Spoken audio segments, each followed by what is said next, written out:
განახებს თამარია ფატმა რა თქმა უნდა, მაგაზე არ მიფიქრია სხვათა შორის. რა ტიპის ადამიანის გაზრდა სურდა შოთა რუსთაველს? ნუ პირობითად ამ ავტორს. შობელმა უნდა მისცეს შვილს თავისუფლება. და ეს რა ტიპის ადამიანია? ძალადობს შვილზე.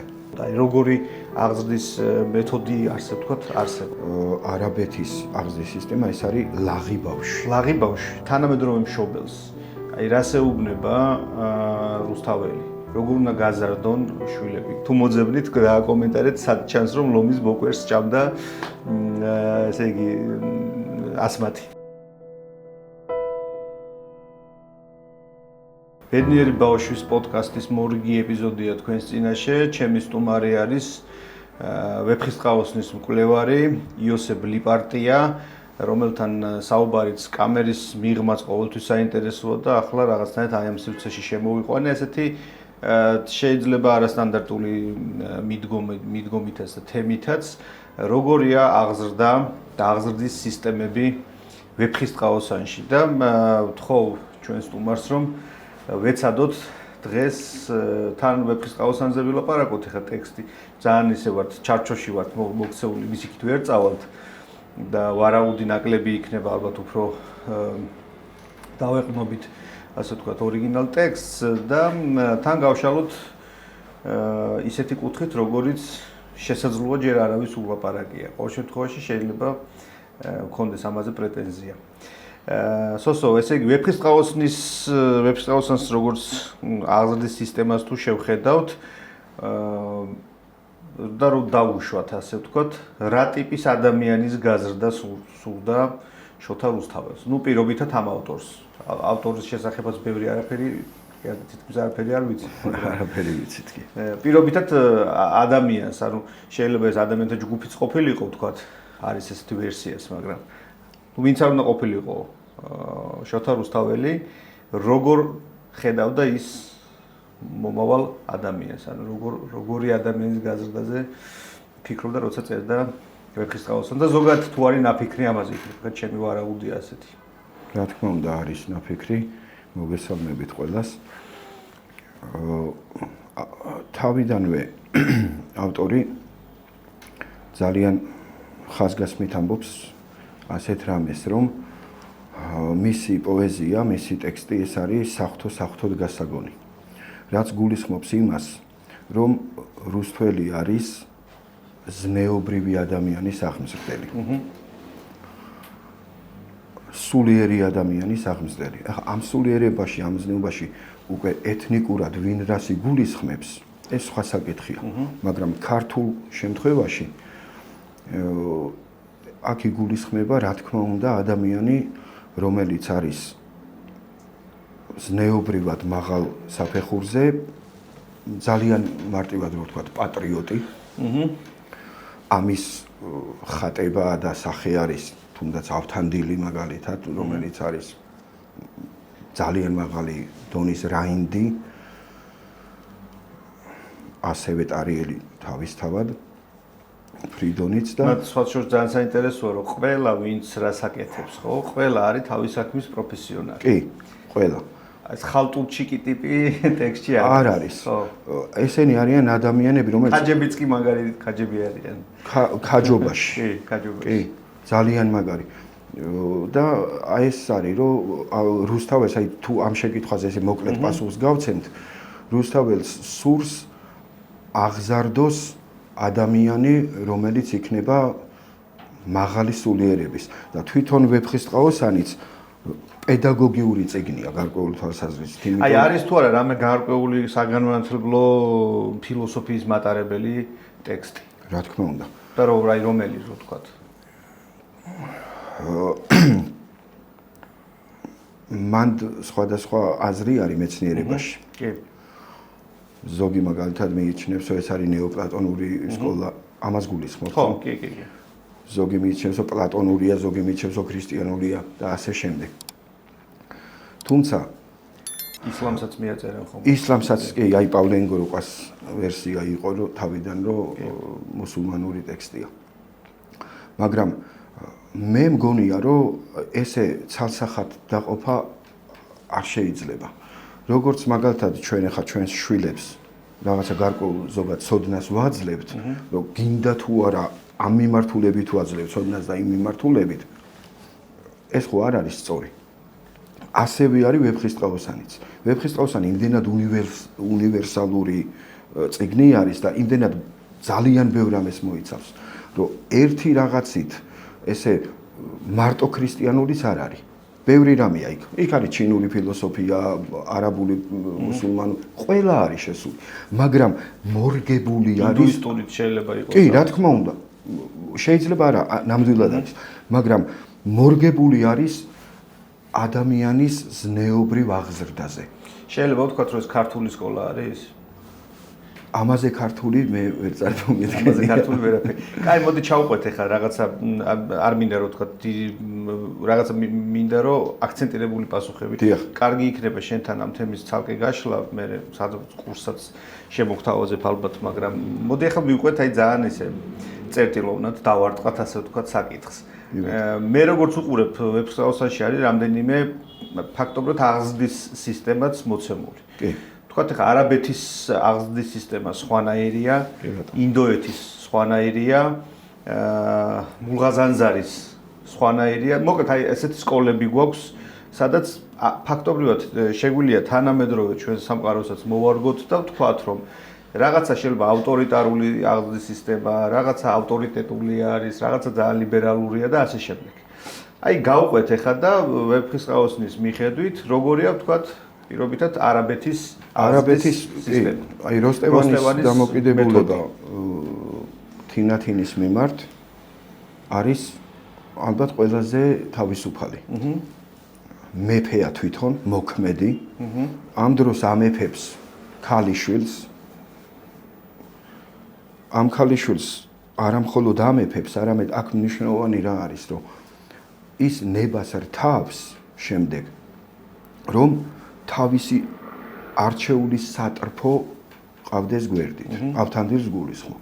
რაც არა გვაქვს მაგალითად ინდოეთის შემთხვევაში. არა დაგეგმილი, არამედ არჩეული. არა დაგეგმილი, არამედ არჩეული. ეს მნიშვნელოვანია. ეგთან პარალელური ხაზები, ეს ორი რა თქმა უნდა, და რეალურად ხო ვიცით, რომ ეს სინამდვილეში ერთი ისტორია და სინამდვილეში ერთი პერსონა. რა თქმა უნდა. აი ეს არის ძალიან მნიშვნელოვანი.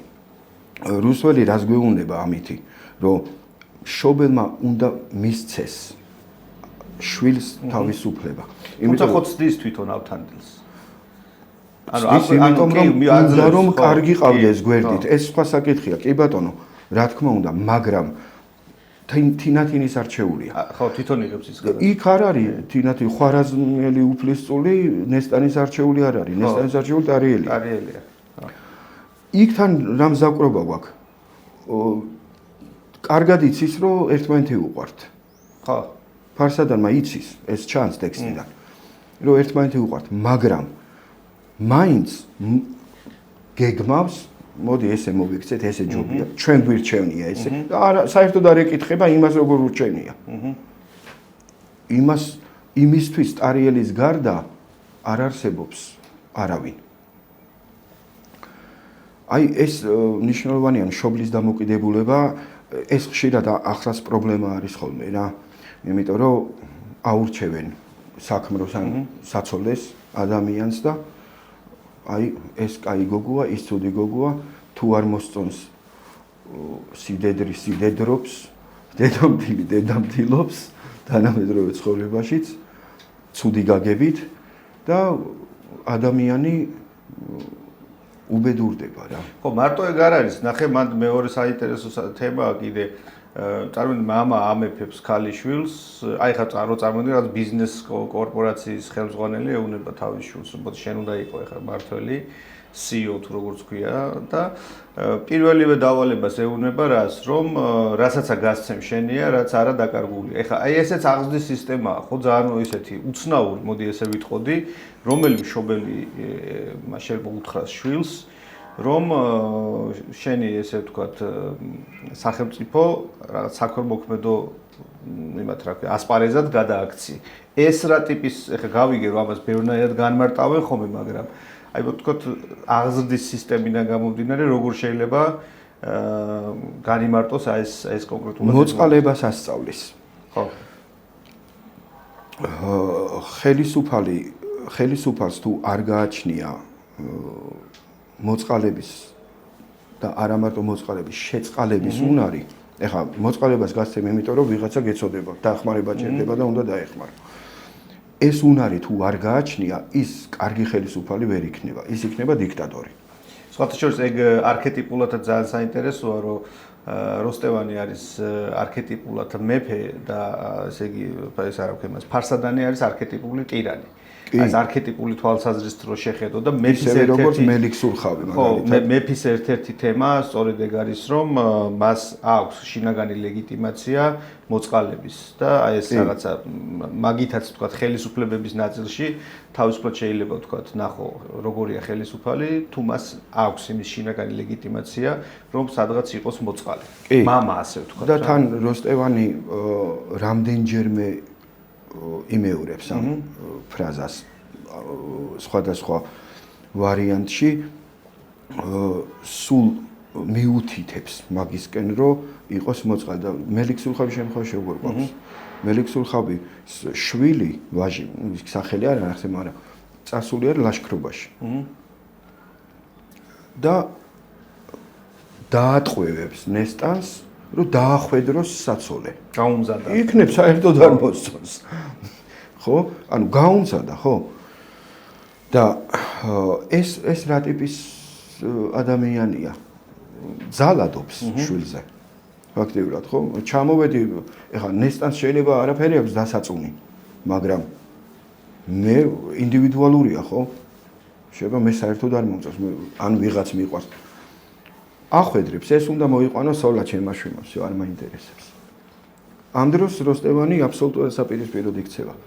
როსტევანი პირიქით, აბა კიდე ერთი პარალელი როსტევანს და ფარსადანს შორის. ნახე, როსტევანი მიუხედავად რომ მისი პრინციპში არც მისი შვილი არ არის ტარიელი, ხო, ფარსადანის, მაგრამ როსტევანი, ასე ვთქვათ, ფაქტობრივად მის გაზრდილ ავთანდილს, როდესაც ეჯიბრება ამ შეჯიბრში უხარია. და ფარსადანის შემთხვევაში ფარსადანს იგრძნობა ეს რომ არ უხარია და შურს ტარიელის რომელიც მასზე მაგარია.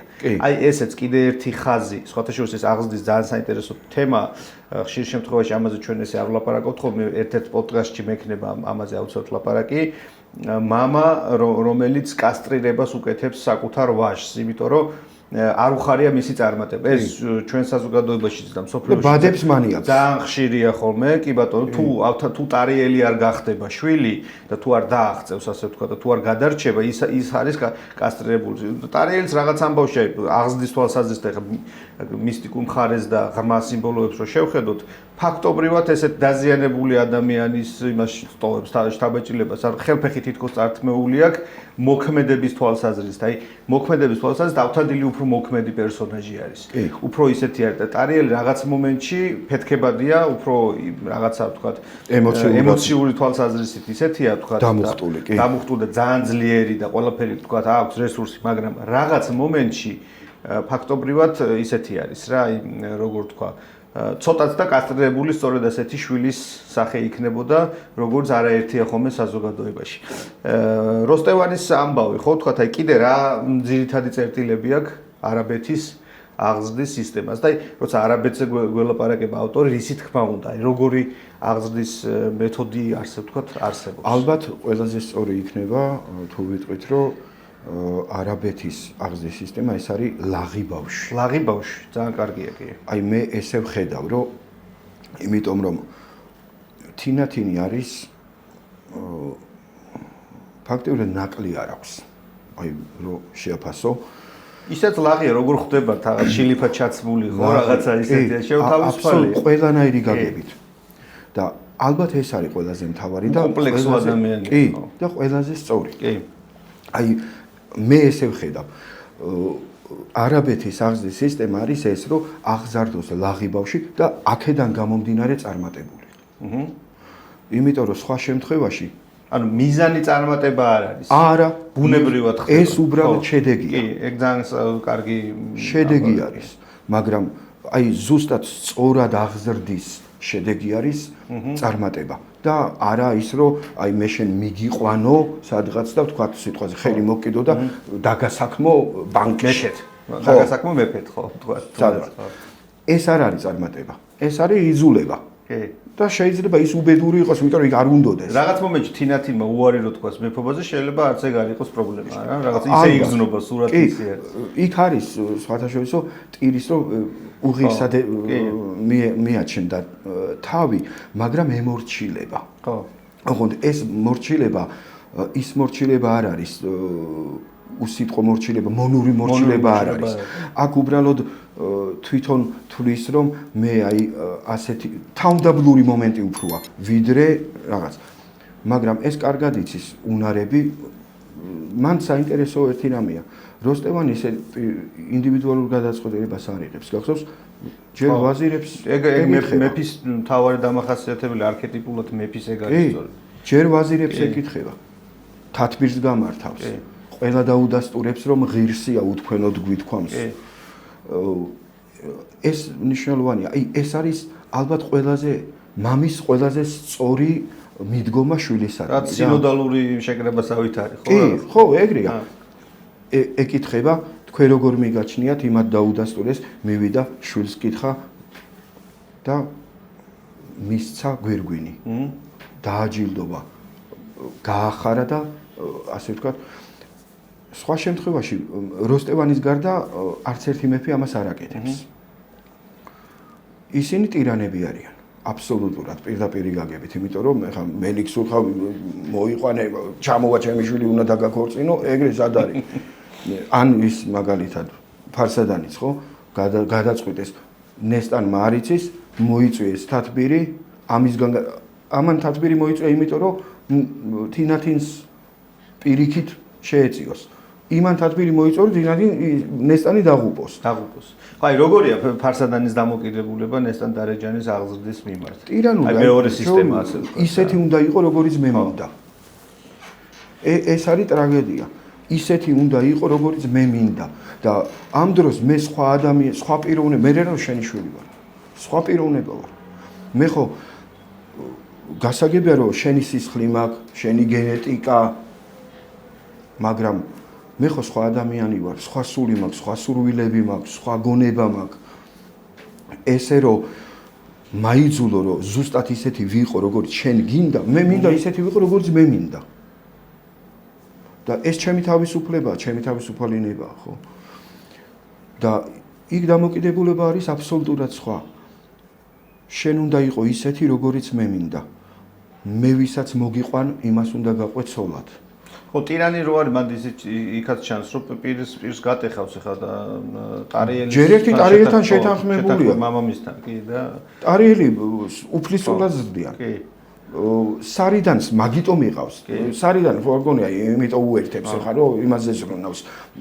ფუჯი ეგრისელი კი არ არის, რომ ქვეყნის გაერთიანებაზე ზრუნავდეს. არა. ის ზრუნავს, იმიტომ რომ ტარიელი გაამეფოს, იცის რომ იმას ვაჟი არ ყავს. ეს ნამდვილად ესია, ვეფხისტყაოსანში ყოველშვე ტექსტში ესია. მაგრამ გატეხავს პირობას. ზრდიდნენ, მეფეთ მზრდიდნენ, ამბობს ტარიელი ავთან ირან საუბარში. მაგრამ უცებ მოხდება რომ რა მეფე ხვარაზმელი მოყვა. ხო, იმიტომ ტირანი მამის ცნობიერებაში სახელმწიფო მოწყობილია ისე, როგორც მას უნდა. და აი მეფის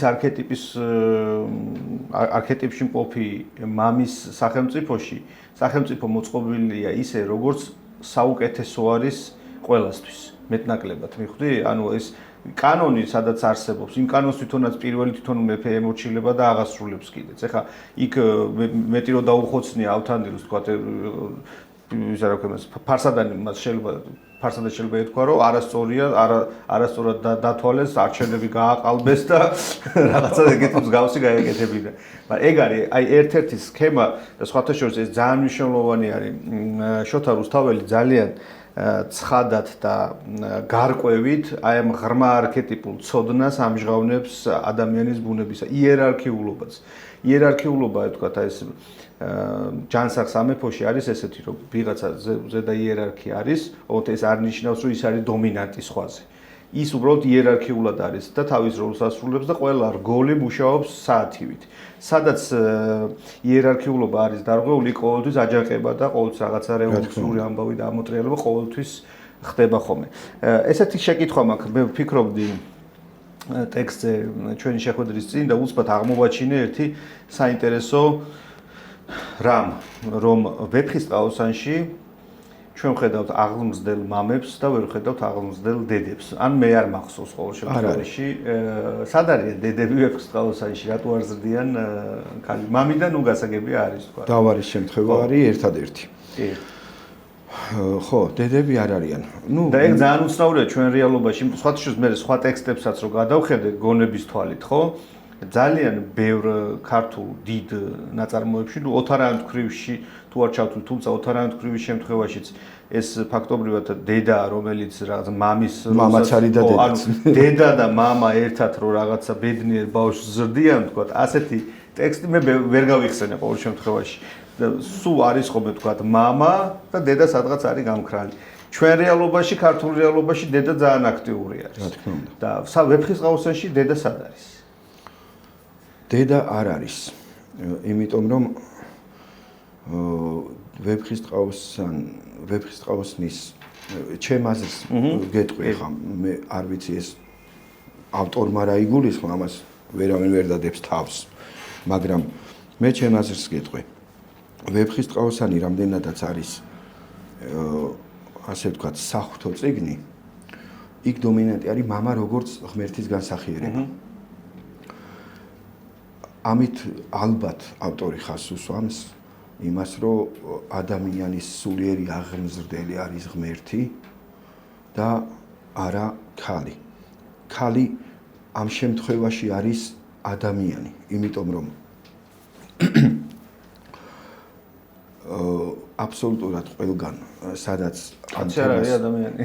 არა, სიმბოლური ღმერთის და ამ გაგებით ვიცი. ანუ კაცი ამ შემთხვევაში როგორც მამაკაცი ესე არის გულისხმობა. ხო, როგორც მამაკაცი ფიზიკურად კი არა, როგორც სიმბოლო ღვთაების. იმიტომ რომ აი მაგათად წმინდა წერილში, სხვადასხვა ტექსტებში, ჰიმნოგრაფიაშიც ასე არის და თვითონ ბიბლიაშიც. ყოველ შემთხვევაში გამმარტებლები, რასაც ამბობენ ეგზეგეტიკები, აი ასე არის რომ ქალი ყოველთვის მოიაზრება როგორც ადამიანის სული, იცი შენ ეს ახლა ქებათა ქებას მაგალითად და მამაკაცი როგორც ღმერთის განსახიერება. და ადამიანი კი არ ზრდის ამ შემთხვევაში ადამიანს ზნეობრივ არსებად ზრდის ღმერთი. იმიტომ რომ ღმერთის გარეშე ეს შეუძლებელია.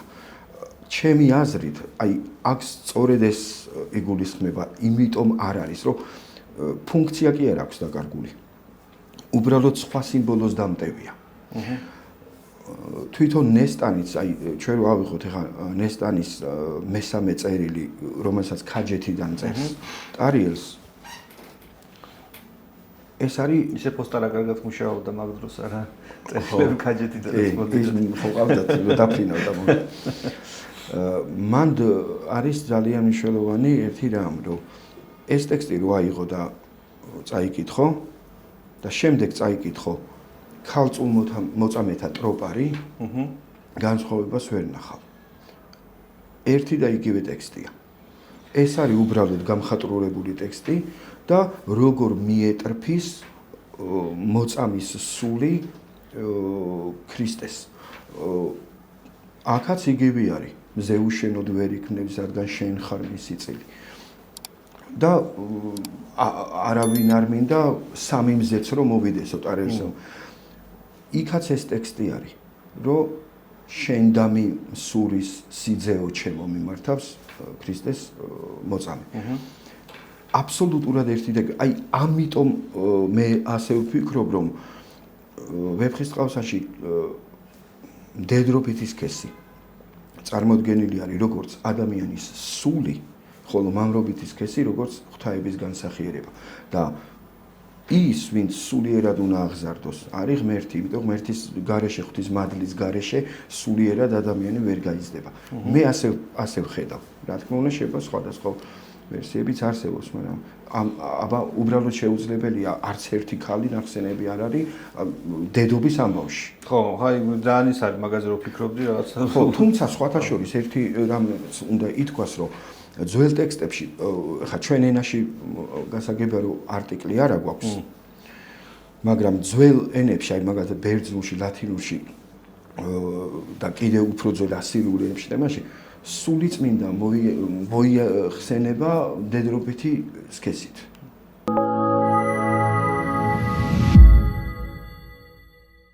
სხვათა შორის თურმე სატანაც. ხო, ეგ არ ვიცი. სატანა არ გამიგია, მართლა არ ვიცი, მაგრამ ეს სულიწმინდა მოიაზრება მდედრობითი სქესით. და ამაზე აქვს ძალიან საინტერესო მსჯელობა ბატონ ზვიად გამსახურდიას.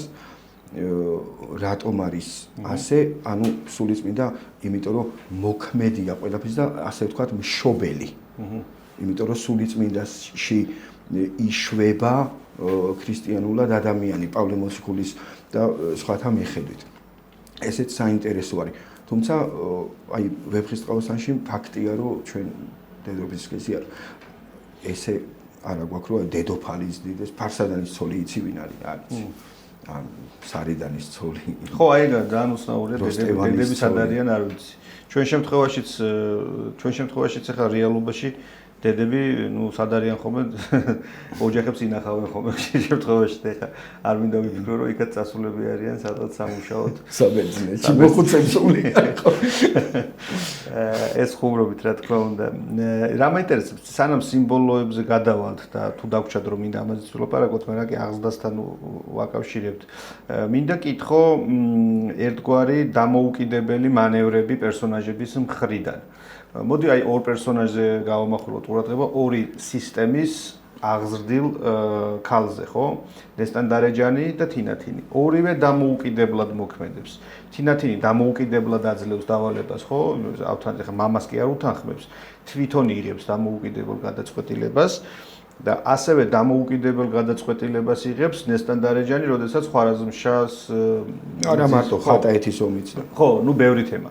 ამ შემთხვევაში ერთი თითქოს როგორც ამბოხი ისე იკითხება ნესტან დარეჯნის ამბავში, თითქოს აჯანყების ამბავი არის და მეორე შემთხვევაში ეს არის არა ამბოხი, არამედ იმ საერთო სისტემის გაჯანსაღების სურვილი. ანუ ორი პერსონაჟი ორივე თავისუფლად იქცევა, მაგრამ ქვეტექსტი თითქოს ორივე სხვადასხვა აქვს. ნესტან დარეჯანის შემთხვევაში შეიძლება ეს ჩავთვალოთ, აი პირობითად რომ შევხედოთ ძალიან მატერიალურ დონეზე, მოზარდი, თინეიჯერი, რომელიც მამის სამყაროს წინააღმდეგ იწყებს აჯანყებას. ამბოხი აქვს. იცი რა, ერთი რამე უნდა გავითვალისწინოთ. ჩვენ ხშირად არ უკვირდებით ხოლმე ერთ რამეს. ვეფხისტყაოსნის გმირები არიან ბავშვები. თინეიჯერები არიან, ხო? არც თინეიჯერებიც კი არ არიან იმ მომენტში, როცა ეს ამბები ხდება. ბავშვები არიან. პირდაპირი გაგებით. მაგალითად, ტარიელი არის 15 წლის. ხო, ნუ თინეიჯერი ისა 12 წლის და თინეიჯერი არის. ნესტანი არის 7 წლის. 7 წლის ბავშვი უყვარს და მაგაზე იძახის, რომ შეივსო და რომ დავინახე ბნედადან. ბავშვები არიან, მაგრამ აქ რა თქმა უნდა არ არის პედოფილია.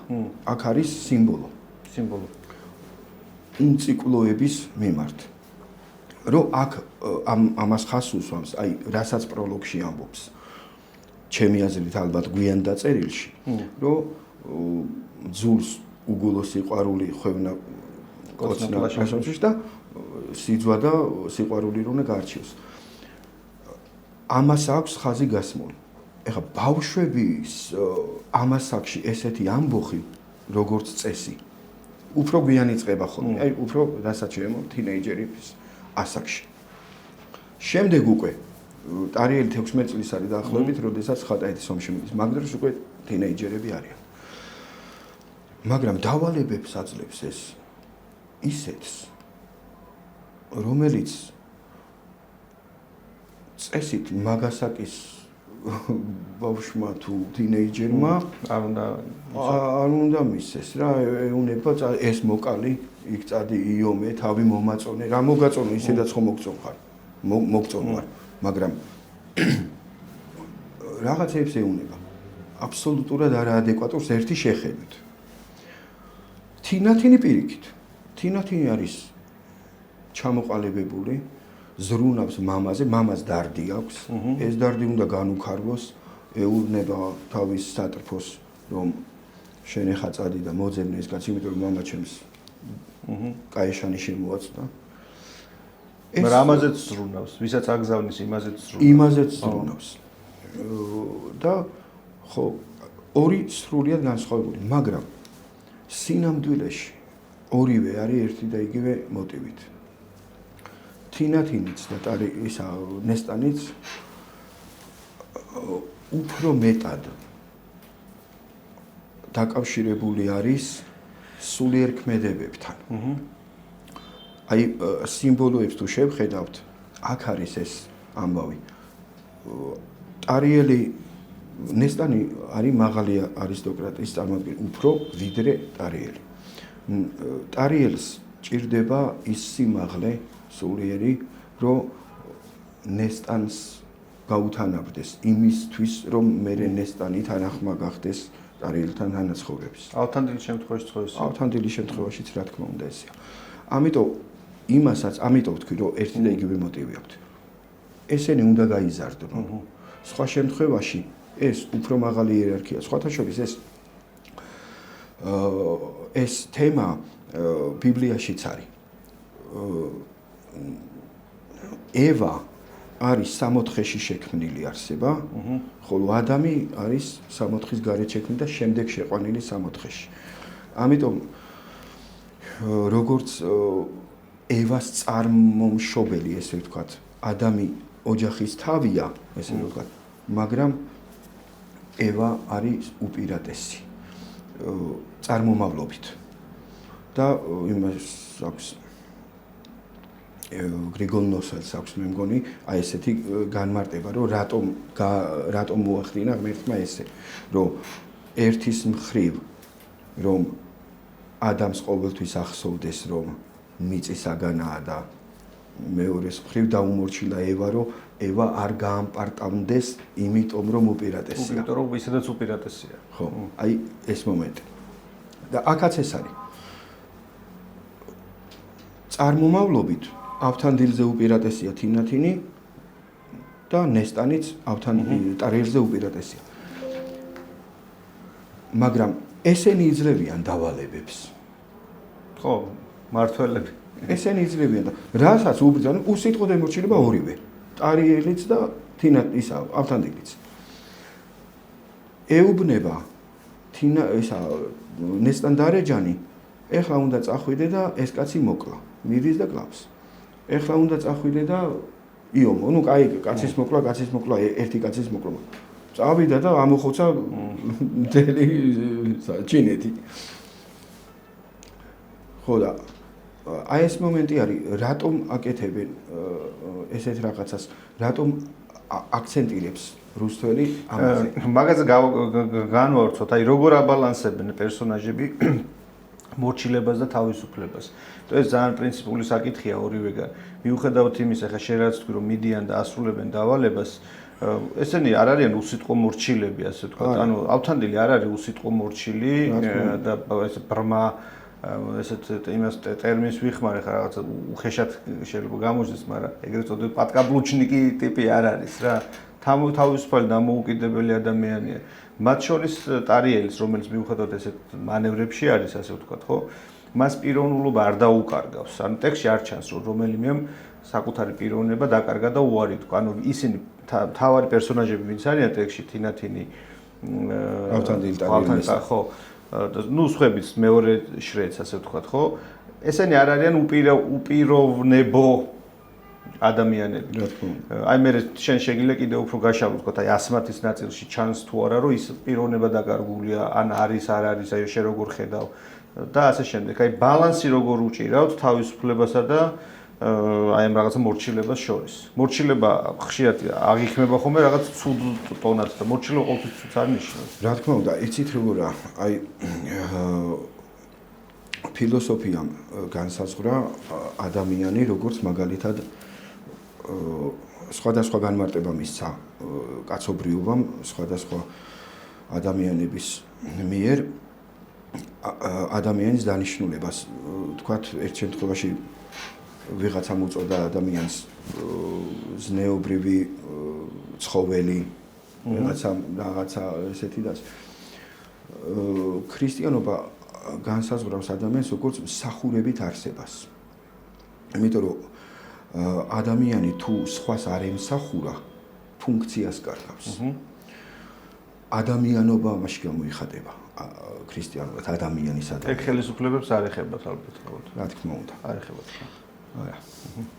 ხელისუფლება ადამიანი არ არის. ეს ნამდვილად ეგ.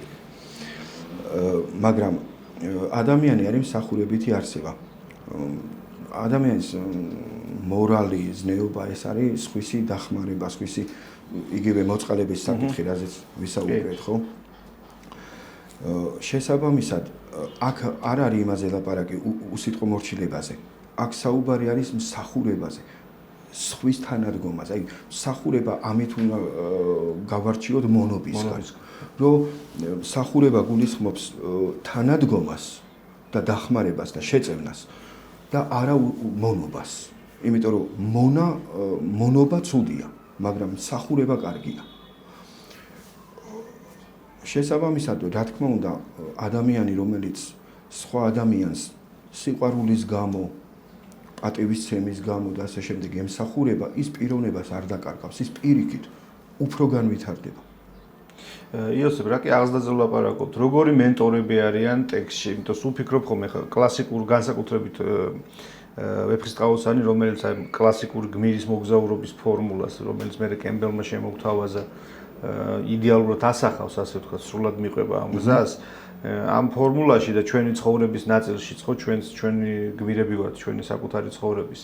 მნიშვნელოვანი როლი უჭირავთ ხოლმე მენტორებს, ანუ ადამიანებს, რომლებიც განსაზღვრავენ რაღაცა შემდგომში ჩვენ შემდგომ სვლას. აი, ხანდახან ჩვენ მივდივართ ჩვენ მოგზაურობაში ისე რომ არ ვიცით რა გვინდა და მე აღმოჩნდება რომ აი გზაზე გადაგვაგდებს შემთხვევითი ქარი, რომელიც რაღაც ადამიანის სახით მოდის ხოლმე, რაღაცას გეტყვის, რაღაცას გიბიძგებს, რაღაცას გასწავლის და ასე შემდეგ. როგორი მენტორებს ვხედავთ ჩვენ ტექსტში? ეგ ძალიან საინტერესოა და არ მინდა მარტო 4 პერსონაჟის ირგვლივ ვიტრიალოთ, სხვაგანაც თუ გავწდებით და იცით რა არის? აი, იმდენად ფართო მასშტაბია თვითონ ვეფხისტყაოსანი ტექსტი.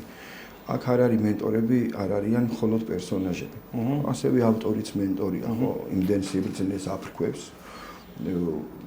ავტორის პირით და არა პერსონაჟების სახით, რომ აი წარმოუდგენელი სიღრმეებია და წარმოუდგენელი არის მისი მასშტაბი რა, განათლებისაც ეს სიბრძნეები. დაწყებული დასავლური ცივილიზაციიდან შორეული აღმოსავლეთის ჩათვლით ყველაფერს მოიცავს. იქ არის ჩინური სიბრძნე, იქ არის ბერძნული სიბრძნე, ებრაული სიბრძნე, ქართული მათ შორის და ძალიან ფართო მასშტაბია. სხვა შორის ეგ საინტერესოა რომ რუსთაველი არ არის შეშინებული კაცი. არა, ძალიან არ გეუბნება რომ თქვა აი იცი რა ინდუისტურ, ბუდისტურ სიბრძნეს ნუ შეხედავთ ის ჩინეთი ცუდია, რაღაცა ის ცუდია, გარყვნილი ესეთი, გარყვნილი დასავლეთი, ცუდი აღმოსავლეთი და ასე. ყველაფერს უყურებს რაღაც სუფრაზე მოტანილ იმათ, რა ვქე, რაღაცა პლატონის ნადიმივით არის. კი, და რაც კარგია და საუკეთესოა, ყველაფერს იღებს საუკეთესოს სხვადასხვა ეხა მაგალითად. ეგ ძალიან საინტერესო მიდგომაა სხვათა შორის. ეგ რაღაცა ბავშვი ქართული თემაც ეგეთია. საქართველოს ეგეთი ქვეყანაა რა. საქართველოს არ არის კონგლომერატი არის სხვადასხვა. კი, ყველაფრის მიღება, გადამუშავება და გაქართულება შეეძლო. კერძებით ჩვენს კულინარიას ესეთ გემრიელი რო გვაქვს, რომ დააკვირდე, ხო? ეხლა ძალიან ბევრი კერძია, სხვა ეთნოსებშიც არის, რეგიონში ძალიან ბევრი. მათ შორის ხაჭაპურიც. ხო, მაგრამ აი ქართული ვერსია და ვარიანტი არის ისეთი როგორიც არის. აი ძალიან გავს ფილოსოფიური თვალსაზრისით ამას. რა თქმა უნდა, ეგ იყო გელათის აკადემია, ეგ იყო იყალთოს აკადემია, სადაც იკრიბებოდა სხვადასხვა ფილოსოფიები, სხვადასხვა არა მარტო ფილოსოფიები, რელიგიების მათ შორის. და აქედან იწოვდნენ საუკეთესოს, რაც ადამიანისთვის არის მნიშვნელოვანი. ერისთვის, ადამიანისთვის. აქაც ეს არის. ეხლა მაგალითად ესე არაკი ამბავი ჩინს ქვასაზე დაწერილი. ვინ მოყარეს არ ეძებს იგი თავის ამტერია, ეს ჩინური სიბრძნეა და აქ მიწერს. ხოჭოს ეგ ჩინური ანდაზა ჟღერს ესე რომ გიყვარდეს მოყვასი შენი, რადგან შენ ხარ იგი. ასეთი ისა ფორმულირება აქვს რა. აი ეს რუსეთთან რა არის, ძალიან საინტერესო და აღმაფრთოვანებელი. არასოდეს არ ციტირებს პირდაპირი გაგებით. წაკითხული აქვს, შესწავლილი აქვს, გააზრებული აქვს და თავისი სიტყვებით აქვს გადმოცემული. ეგ ძალიან მაგარი რამეა. ხო, აი ეს წარმოიდგინე, იმიტომ რომ ეხლა მაგალითად სიყვარული აგვამაღლებს ვითეჟვანია მაჟღე მოციქულებს რომ ეს ემას სიყვარული აგვამაღლებს არსად დაწერილი, მაგრამ ან იგივე პლატონის ანდერძში რაც არის ხო პლატონის ციტატები. ეს სინამდვილის ციტატები არ არის, ეს არის გააზრებული და თავისი ენით გამოთქმული. მან ჩანს რომ თავისუფალი ადამიანია. ანუ ის თვითონ არის, აი ეს თვითობა რაც არის, თვითონ შოთა რუსთაველი, ნუ ის ვინც არის თვითონ, იმიტომ მას არ ჭირდება ლეგიტიმაცია და დადასტურება სხვისგან. ჩვენ ხშირ შემთხვევაში ხო ციტატები რატომ მოყვავს? რომ მე საკმარისი არა ვარ და დაუჯერეთ იმას აგერა მე მოვიყვან ვეფხისტყაოსიდან ციტატას იმიტომ რომ მე არა ვარ საკმარისი შენ მე არ გთვლი რომ შენ მე დამიჯერებ შინაგანი მე არა მაქვს რესურსი და ნდობა საკუთარი თავის და ვეფარები ჭრდილს ისეთი დიდი რაღაც პირობითად ფსიქოლოგის, ფილოსოფოსის და პოეტის და ასე შემდეგ, რომელიც შენ გადაგჭრდილავს და რუსთაველს ეგ არ ჭირდება. თან ვის ელაპარაკება ეხლა იმ საუკუნეში ის არ ელაპარაკება რაღაცა რიგით ვიღაცა ტიპებს, ხო? არისტოკრატიას. ძალიან სერიოზულ ადამიანებს ელაპარაკება, ვისთანაც მას შეიძლება დასჭირვებოდა კიდეც, მაგრამ ეს როგორც ჩანს შინაგანი ლეგიტიმაცია ამ ადამიანს აქვს და როგორც მენტორი ძალიან თვითონაც საინტერესოა. რითი განსხვავდება თუ არის რამე სხვაობა პოემაში გოგოს და ბიჭის აღზრდის ტექნიკას შორის? და ეს ცნობილი ლეკვილომისა, რაზეც სულ ჩახვეულად ვლაპარაკობთ ხოლმე, აი ამ თემასთან. ლეკვილომისა სწორია. სულ ყოველთვის რატომღაც განიხილავენ ხოლმე ასე რომ ლეკვილომისა სწორია ძუ იყოს თუნდა ხვადია ერთი ნაწილი განიხილავს რომ ეს ზოგადად ადამიანებს ეხებათ მეორე ნაწილი განიხილავს რომ ეს ეხება სამეფო გვარს მაგრამ ჩვენ აი რაღაცნაირად უნდა გავწდეთ კიდე ამას და ესეთი მოსაზრებაც არსებობს ამ შემთხვევაში მე როგორც ვფიქრობ ამას მოგახსენებ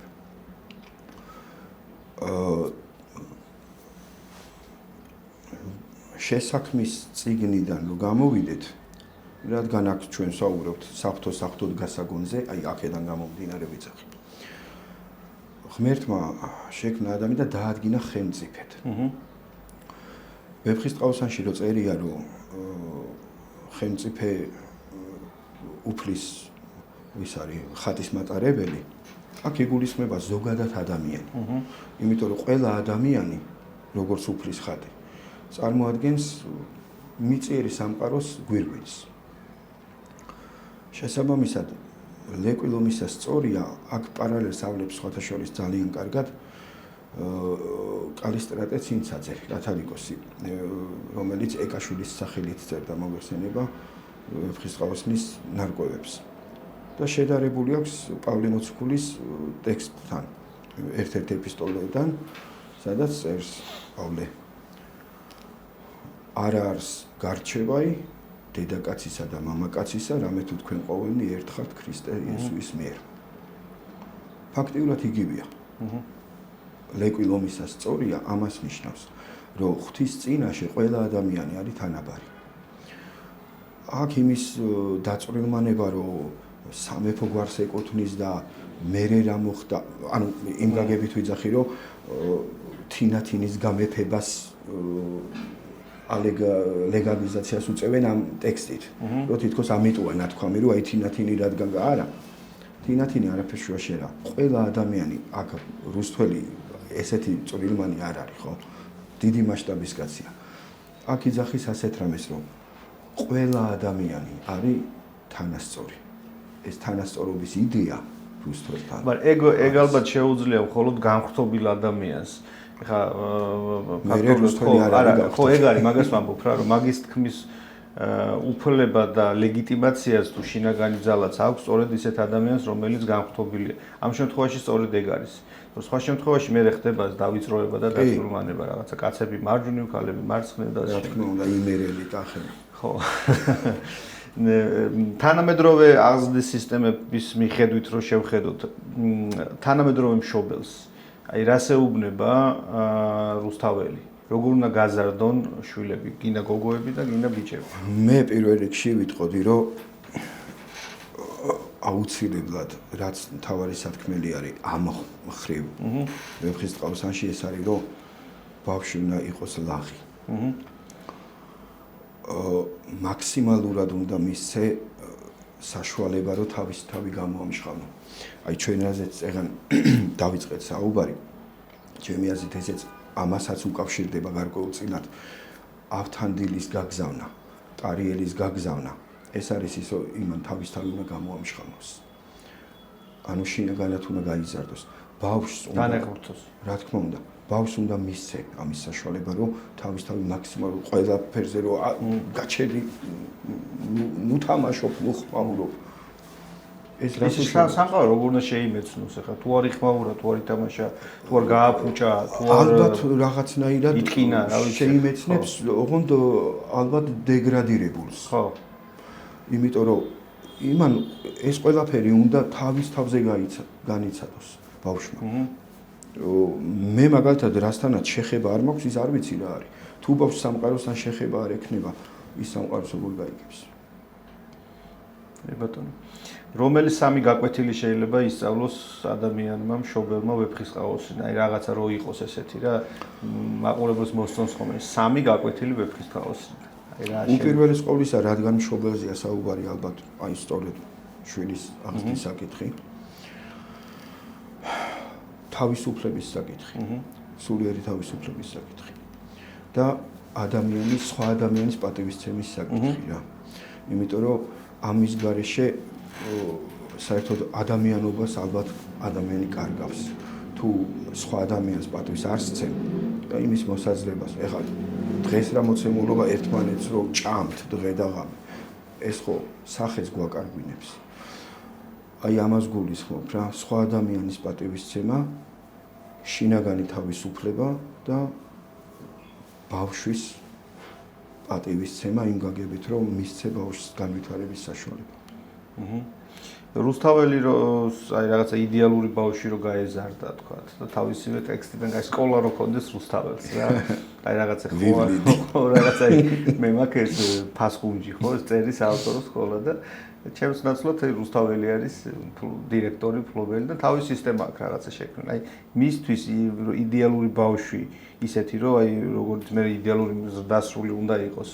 როგორი იქნებოდა, აი როგორ ექნებოდა ეს სისტემა რა საინტერესო. ბავშვობაში, ბავშვი როგორ. ხო, აი ბავშვი რუსთაველი სკოლა სისტემა როგორი იქნებოდა, სკოლა როგორი იქნებოდა თუ ბავშვი.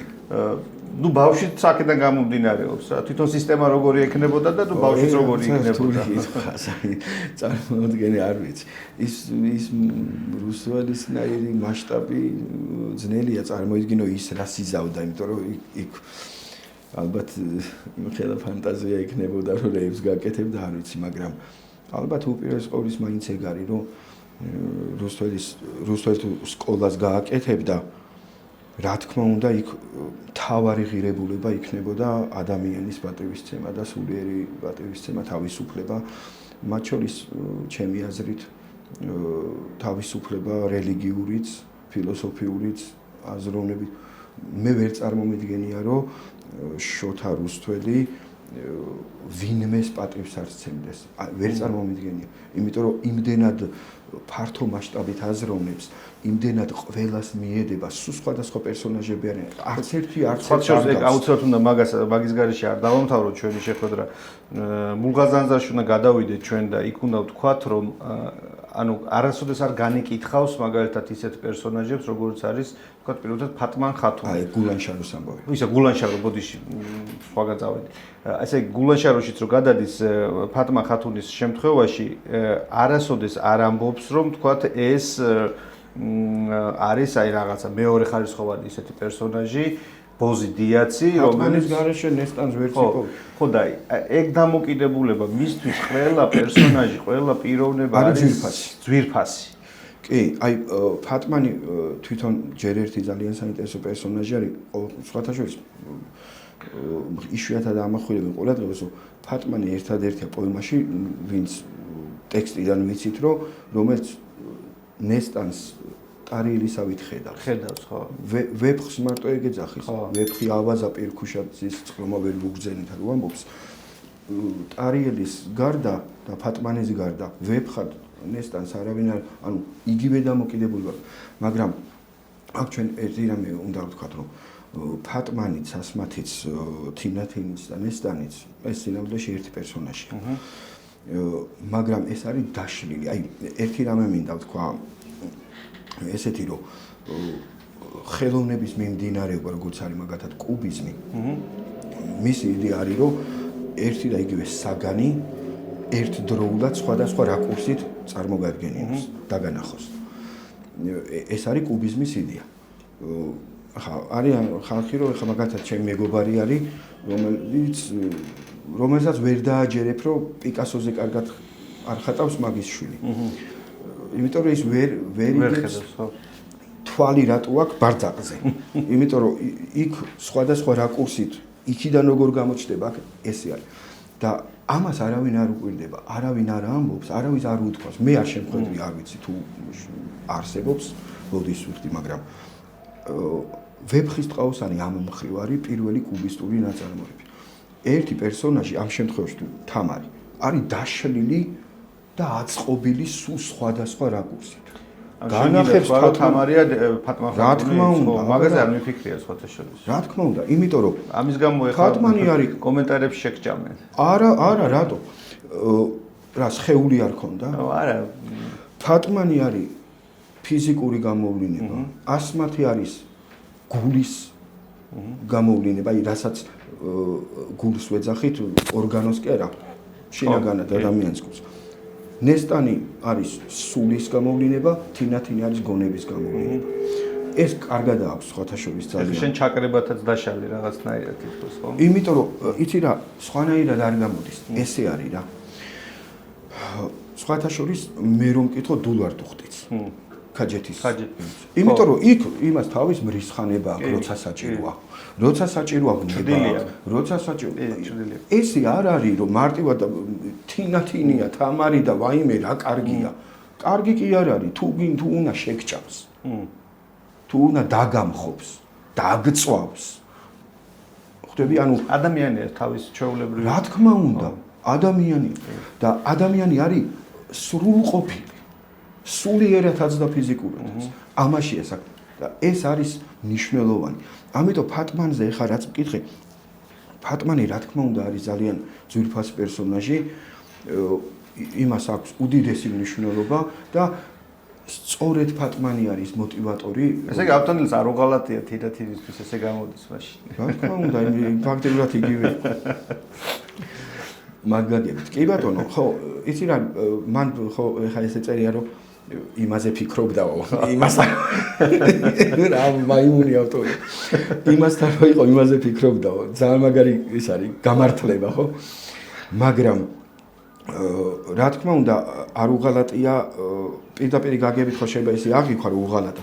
მაგრამ აქ კიდე სხვა მომენტი ჩდება რომ აი დიდი იდეისთვის რაღაცის დათმობა. ხო, სიტყვაზე რა.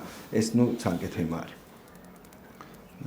ჩვენ სალაპარაკობ ძალიან ბევრი შეიძლება გქონდეს ეხლა მაგ ეთერის გარეთ ლაპარაკობდით, აი ესეთი გასახურებელი ის ქონდა საუბარი და მაგალითად ესე იგი ასმათი ვეგეტარიანელი არის თუ არ არის და იოსებმა მითხრა რომ არ არის ვეგეტარიანელი, ლომის ბოკვერებს ჭამდაო და ძალიან საინტერესო არის. ეს ტექსტია პირდაპირ. ხო, ტექსტია, ну, კონკრეტული ციტატაც მოიყვანა და მაყურებელმა მოძებნოს ეს ციტატა რაღაც ჩელენჯივით იყოს და თუ მოძებნით გააკომენტარეთ სად ჩანს რომ ლომის ბოკვერს ჭამდა ესე იგი ასმათი.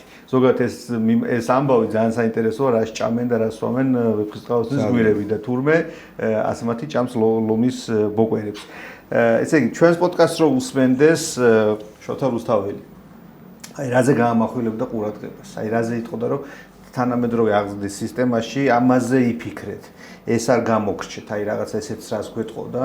იმიტომ რომ რუსთაველი პრინციპში არის ძალიან თანამედროვე რა. მე ესეთი თანამედროვე, ბევრი ჩემი თანამედროვე, ჩემი თავის ჩათვლით ვიტყვი, ავტორი არ მეგულება რა. აი ვინც ძალიან თანამედროვედ ფიქრობს, ნებისმიერი თემა შეიძლება გადაშალო, იპოვო და გაშალო. ეხლა ჩვენ დღეს მე-12 საუკუნის ტექსტს ვშლით და თანამედროვე აღზრდის სისტემას ვარგებთ. ეხლა ამაზე მე თანამედროვეობა რა გინდა? ყველაფერი პასუხებია შიგნითკენ მოცემული. მაგრამ რაზე გაამახვილებდა ყურადღებას? თული საკითხი არ ვიცი, მაგრამ ალბათ გემს მიხედეთო სად გვეტყოდა ასე ვთქვათ რა. არ ვიცი, იმდენად მაგაგებით პედაგოგიურიც არის ვეფხისტყაოსანი, რომ ალბათ მაინც ყველაზე მთავარი რაც არის ჩვენს ცხოვრებაში, ალბათ ბავშვების, შვილების სწორად აღზრდის საკითხს, ალბათ. და მაშინ ესე კითხავ, ბედნიერი ბავშვი რუსთაველის სამყაროში როგორი ბავშვი არის? აი ხო ბავშვებზე არის თქვა, ხო? აი ბედნიერი როგორი ბავშვი არის? ეს არის ალბათ თავისუფალი და ზნეობრივი. ზნეობრივი? საინტერესოა, ხო? მე ბავშვი უნდა იყოს ზნეობრივი? იცი რა, იმ გაგებით რაც ჩვენ თქვათ ზნეობა მოგვეთხოვება, მორალი მოგვეთხოვება, თქვათ ან საზოგადოებრივი წესრიგის დაცვა, ამ გაგებით ბავშვს რა თქმა უნდა ვერ მოთხოვ. ხო. მაგრამ ბავშვი უნდა იცოდეს? თავისთავად არის ზნეობრივი არსება. ხო. რაღაცა მომენტში.